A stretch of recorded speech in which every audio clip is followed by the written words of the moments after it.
دیکھیے جی، آپ نے بانی پی ٹی آئی کی بات کی. میرے خیال سے دن بدن بانی پی ٹی آئی برے طریقے سے ایکسپوز ہوتے جا رہے ہیں. ان کے اپنے ہی جو میجر اسپوکس پرسن تھے, ان کی جو بھارتی صحافیوں کے ساتھ جو گفتگو یا ان کا جو ڈیٹا شیئرنگ اور ساری چیزیں آ رہی ہیں سامنے, مجھے تو یہ بات اٹس ناٹ ویری سمپل. یہ تانے بانے جو مل رہے ہیں, تو پھر جو پہلے سازش ہوتی تھی کہ پہلے وہی ممالک آپ کو فارن فنڈنگ کے ذریعے پیسے بھی دے رہے ہیں, اب انہی ممالک کے جو ہے جریدوں کے ساتھ اور جرنلسٹ کے ساتھ آپ بیٹھ کے پلاننگ کر رہے ہیں اور خونی انقلابوں کی اور اس طرح کی باتیں کر رہے ہیں. تو پی ٹی آئیز میں کہتا ہوں دن بدن وہ بہت برے طریقے سے ایکسپوز ہو رہی ہے. اور یہ آپ کی بات میں آپ کو بالکل واضح بتا دوں کہ پاکستان میں اس طرح کی سیاست آج تک کسی نے نہیں کی جو پی ٹی آئی نے کی ہے. انہوں نے اپنے مفاد کے لیے, اپنی کرسی کے لیے اور اپنے اس جو پورا پروپیگنڈا کیا اس کے لیے انہوں نے پاکستان کی سالمیت کو سودے پہ لگایا ہے. یہ ایک بہت افسوس کی بات ہے. بدترین بھی چیز ہوتی ہو, انسان کی دل میں کوئی بھی روش ہو, لیکن اپنے ملک کو کوئی نقصان پہنچانے کی بات نہیں کرتا. انفارچونیٹلی پی ٹی آئی کا بانی اور پی ٹی آئی کی سیکنڈ ٹی لیڈرشپ وہ گھناؤنی ان سازشوں میں ملوث رہے ہیں. اب اس کے سازشوں میں کون کون ہے, اس میں سننے میں تو ایک ثاقب نثار کا نام بھی آ رہا ہے کہ وہ بھی شاید اس میں کو اکیوز بھی ہو سکتا ہے ثاقب نثار, یا سہولت کار بھی کہہ رہے ہیں کہ ثاقب نثار ہے. تو اب جو بھی انکوائری آئے گی, ابھی سب چیزیں سنی سنائی ہیں, میں بھی جو باتیں سنی سنائی کے حساب سے کہہ رہا ہوں, اور ہو سکتا ہے کہ اگر ہاتھ کہیں پہ بھی جا سکتے ہوں. پہلے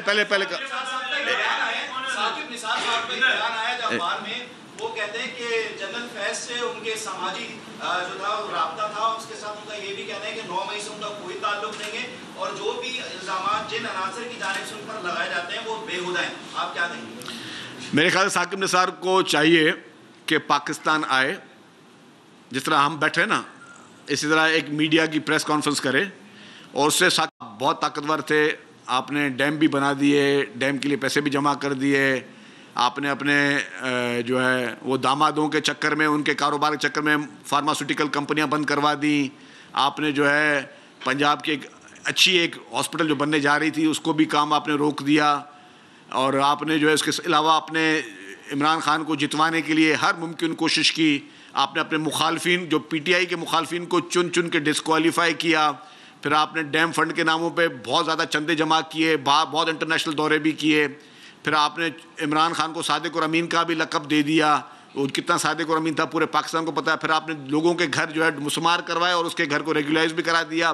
اس کے بعد آپ نے جس طریقے سے منمانی آپ نے کی ہیں, تو آپ آئیں میڈیا کو جواب دیں. ثاقب نثار صاحب, آپ نے گھناؤنے جرم کیے ہیں. آپ نے ایک منصب پہ بیٹھ کے, جس کا ایک نان پولیٹیکل کرسی ہوتی ہے, جج کی کرسی نان پولیٹیکل ہوتی ہے, نان پارٹیزن ہوتی ہے, اس میں پسند یا ناپسند کے حوالے سے کوئی چیز نہیں ہوتی. انفارچونیٹلی ثاقب نثار نے اس کرسی کی توہین کی ہے.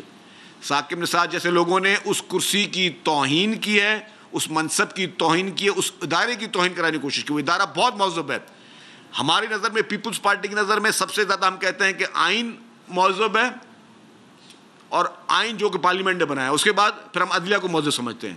لیکن اگر اس عدلیہ میں اس طریقے کی کالی بھیڑیاں ثاقب نثار ٹائپ کی آئی ہیں, تو they should come and face the allegations. اور ان کے جتنے روابط, ان کی آڈیو ریکارڈنگز ثاقب نثار کی آ چکی ہیں. اس آڈیو ریکارڈنگ میں ثاقب نثار صاحب جس طرح سہولت کار بنے ہوئے, پی ٹی آئی کی کسی سے چھپی ہوئی چیزیں وہ, تو یہ ابھی تو بات نکلی دور تک جائے گی. یہ قاضی صاحب, میں پہلے قاضی صاحب دے دوں. اسی جگہ پہ آپ نے جب یہ پنجاب میں نرخ بڑھے بجلی کے, اس سے پہلے ایک پریس کانفرنس کرتے ہوئے آپ نے ابتدائیہ میں کہا تھا ایک بڑی بجلی کے حوالے سے خوشخبری ملنے والی ہے. تو کیا یہ ایک کمپریہنسو, جو ہمیں ایم کے ایم والے سے بھی بات کی, انہوں نے کہا تھا یہ کمپریہنسو ڈیسیجن تھا بجلی کے نرخ کے حوالے سے, لیکن اس میں پنجاب نے پہل کر کے وہ بدبیانی کی, اور اس کی وجہ سے شاید شہباز شریف اور میاں صاحب نے بھی. دیکھیں جی, میں بس محترم آصف علی زرداری صاحب پریزیڈنٹ آف پاکستان یہ کہہ چکے تھے فیڈرل گورنمنٹ کو اور سب کو کہ آپ بجلی کے نرخ کم کروائیں اور لوگوں کو کوئی ریلیف دیں. ٹھیک ہے نا, انہوں نے کہا تھا کہ آپ سب جو ہے ساری گورنمنٹس مل کے کوئی ایسی اسٹریٹجی بنائیں, لیکن وہ لانگ ٹرم اسٹریٹجی کی بات کی تھی.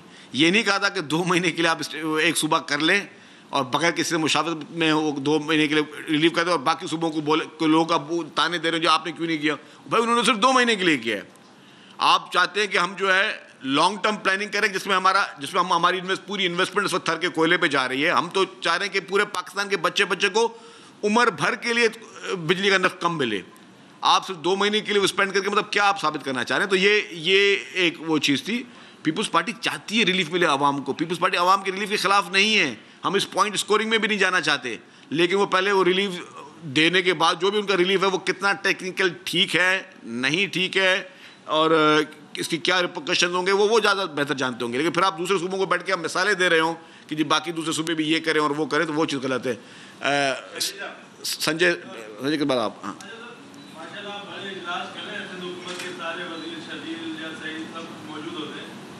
معاملہ ہے ریہیبلیٹیشن کا پی ڈی ایم اے کا.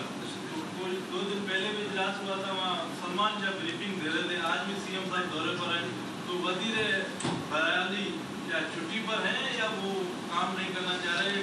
مجھے جی اس کا علم نہیں ہے, آپ بتائیں. سی ایم صاحب نے تنقید کی کہ میں دکھاوے پہ یقین نہیں کرتا ہوں, میں عملی کام پہ یقین کرتا ہوں. پھر آپ کی اطلاعات پہ بھی آپ کے محکمے بھی تنقید کی کہ ان کی کارکردگی سے فلحال تو کچھ نہیں ہے. لیکن یہ کب کہا انہوں نے؟ آپ نہیں تھے وہاں پہ, اسپیچ نہیں سنی آپ نے؟ ٹی وی پہ آپ کا جو سی ایم کا مقابلہ ہے, کل بھی ہمارے دوست نے تجزیہ کیا کہ پہلے بولدار سے تھا, مریم سے. آپ لوگ اعلانات کرتے ہیں, عمل نہیں کر پاتے. مریم نواز اعلان کرتی ہے, عمل کرتی ہے ساتھ میں. آپ نے سیف سٹی کا اعلان کیا, نہیں کر پایا. مریم نے 18 ڈسٹرکٹس میں چاہے کام کر دیا. پھر انٹرنیٹ کا آپ لوگوں نے کراچی میں اعلان کیا, کراچی میں آج تک جو انہوں نے کئی شہروں میں کر دیا ہے. پھر وہاں آپ لوگوں نے کراچی میں بلکہ سندھ میں ایون ریٹ لینے 3 چیزیں شیئر کرنا چاہتا ہوں. میں سمجھتا ہوں میرے والد نے مجھے 3 تحفے دیے. پہلا تحفہ دیا جب میں 15 سال کا تھا. ایک دن وہ تشریف لائے رات کو اور مجھ سے انہوں نے بات چیت شروع کی. ہمارے گھر میں رواج یہ تھا کہ بات چیت کا مطلب یہ ہے کہ وہ بولیں اور میں سنوں, بس یہ کمپلیٹ بات چیت ہے, فل ڈائیلاگ. تو تھوڑی دیر میں ان کو احساس ہوا کہ جو بھی وہ بات کہتے میں مانتا جا رہا ہوں. انہوں نے 1-2 دفعہ بات کو الٹایا پلٹایا بھی, تو میں الٹی بات بھی مان گیا. تو وہ نکلنے لگے تو مڑے اور مجھے کہنے لگے کہ I want you to know one thing. تو میں نے کہا جی. تو انہوں نے کہا every idiot's hero is his dad, just remember this. یعنی اس دن انہوں نے مجھے آزاد کر دیا. ہاں, ہمارے ہاسپٹل سب کے لیے حاضر ہیں اور اللہ نہ کرے کسی کو علاج کی ضرورت پڑے. اللہ تعالیٰ سب کو اپنے حفظ و امان میں رکھے. پیپلز پارٹی ہم لوگ وہ زیادہ وہ چیز نہیں کرتے, لیکن وہ کرتے. باقی جو آپ نے پہلے وہ سوال پوچھا, کل سی ایم صاحب نے یہ نہیں کہا تھا. سی ایم صاحب نے کل یہ کہا تھا کہ میرا اطلاعات کا وزیر بھی مجھے کہتا ہے کہ میں زیادہ میڈیا پہ آؤں, وہ مجھ سے اس طرح ناراض ہے کہ میں میڈیا پہ نہیں آتا. انہوں نے یہ بات کی تھی. آپ نے اس کا بھی بالکل دوسرا جملہ پڑھ لیا.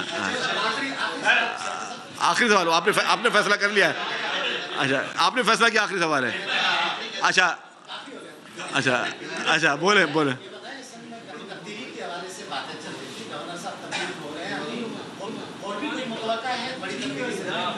مجھے نہیں پتا جی. اچھا آپ بتائیں. صاحب یہی سوال میرا تھا, مگر اس میں انکلوڈنگ یہ تھا یہ تھی کہ کچھ دن سے میڈیا یہ رہا ہے کہ بشیر میمن سندھ کے گورنر بن رہے ہیں, وزیر اعلیٰ سندھ تبدیل ہو رہے ہیں, سندھ کابینہ میں نئے وزیر آ رہے ہیں اور وزراء کو نئے محکمے بھی مل رہے ہیں. اس حوالے سے آپ وزیر اطلاعات ہیں, تو اس حوالے سے کچھ بتائیے کہ یہ جتنی خبر ہے.